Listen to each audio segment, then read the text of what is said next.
جو محرم ہیں ان کی تفصیل، اور میں بیان کر چکا ہوں محرم وہی ہے صرف جن سے کبھی کسی حال میں شادی نہیں ہو سکتی، بھائی سے کسی حال میں شادی نہیں ہو سکتی، باپ سے، دادا سے، چچا سے کسی حال میں شادی نہیں ہو سکتی، ماموں سے کسی حال میں شادی نہیں ہو سکتی۔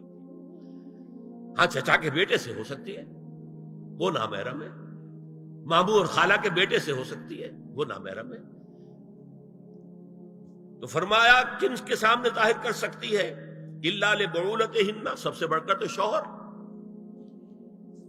او آبائہن، اور یا اپنے باپ۔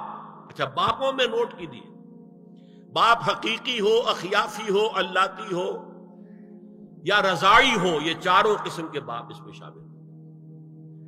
جس عورت نے دودھ پلایا تھا اس کا شوہر بھی باپ بن گیا۔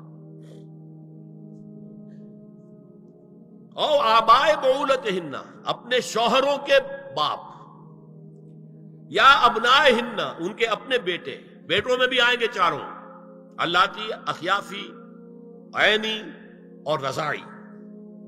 او ابنائے بعولتہن، اور اپنے شوہروں کے بیٹے، ہو سکتا ہے شوہروں کی اور بیویاں بھی ہو تو ان کے بیٹے بھی، جو ستیلے بیٹے ہیں وہ بھی محرم، ان سے کسی شکل میں کبھی شادی نہیں ہو سکتی۔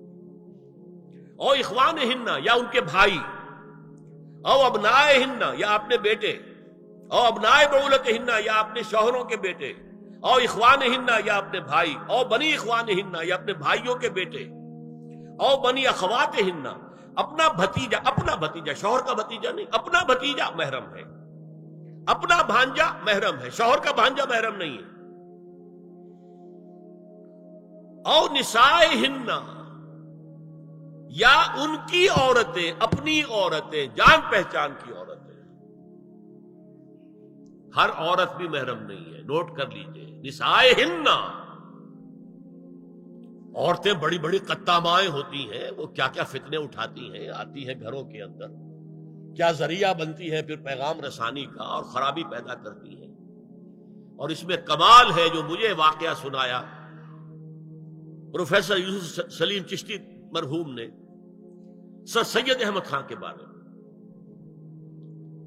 اب وہ زمانہ یاد کیجیے سر سید کا، ابھی انگریزی حکومت باقاعدہ جو ہے وہ ملکہ وکٹوریہ کی شروع ہوئی ہے، روب کتنا ہے انگریز کا، اور لیفٹیننٹ گورنر جو ہے یو پی کا وہ کہتا ہے سر سید احمد خان سے کہ ہماری میری بیگم آپ کے اہلیہ سے، آپ کے گھر والیوں سے ملنا چاہتی ہے۔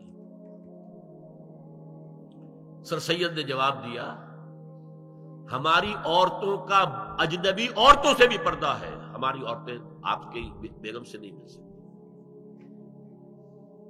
میرا سر جھکتا ہے، دینی اعتبار سے، مذہبی اعتبار سے وہ بہت سخت آدمی، داڑھی اس کی جو ہے آپ سوچئے، یاد کیجئے، اور نماز کے پکے پابند، اور پکے اہل حدیث، کٹر رفع یدین کرنے والے، جو اہل حدیث حضرات کے شیخ الکل کہلاتے ہیں سید نذیر حسین دہلوی، وہ نہیں کرتے تھے رفع یدین، کہ فتنہ ہے، لوگ جو ہے وہ بھاگ جائیں گے، ہم سے ملیں گے ہی نہیں، پھر کیسے تبلیغ ہوگی۔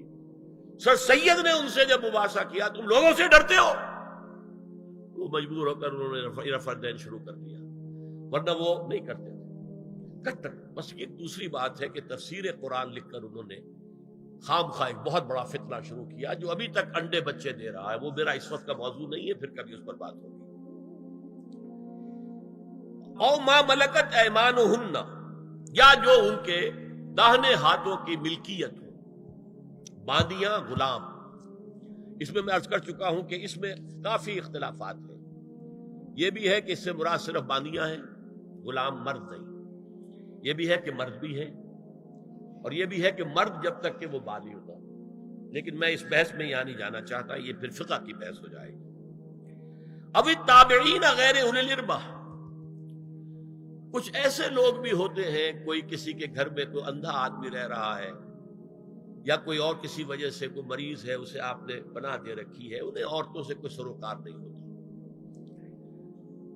اب الطفل الذین لم یظہروا علی عورات النساء، یا وہ بچے کہ جن پر ابھی عورتوں کے پوشیدہ حالات واضح ہی نہیں ہے، پتہ ہی نہیں ہے انہیں، ابھی انہیں جنس کا کوئی احساس ہی نہیں۔ یہ ہے فہرست جو دی گئی ہے کہ جن کے سامنے عورت کھلے چہرے کے ساتھ اور اپنی جو اضافی زینت بھی ہو، کوئی زیور وغیرہ یا کوئی بھی سرما وغیرہ ڈالا ہوا ہے یا کوئی سرخی کوئی لگائی ہے معمولی سی، تو اس کے ساتھ آ سکتی ہے. اور یہ وہ رشتے ہیں کہ جن سے کسی حالت میں بھی نکاح نہیں ہو سکتا.